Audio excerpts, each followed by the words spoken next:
आमर अभियोग आपण माध्यम कहवाई चाहूँ ए वर्ष धान लगेवा कंटा लगेबार तो विलंब है ता सहित शुणा मिलूँ मिलर माने अड़ी बस झोट अखारे धान नबू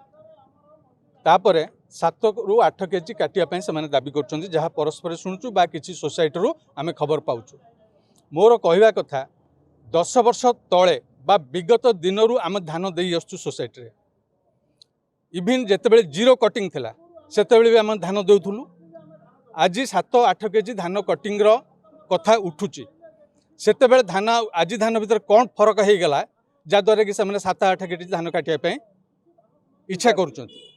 आमर टोकन रो टाइम धीरे धीरे जाउची एई जो 15-20 दिन लैप्स ही जाउची कंटा लगे विलंब होउची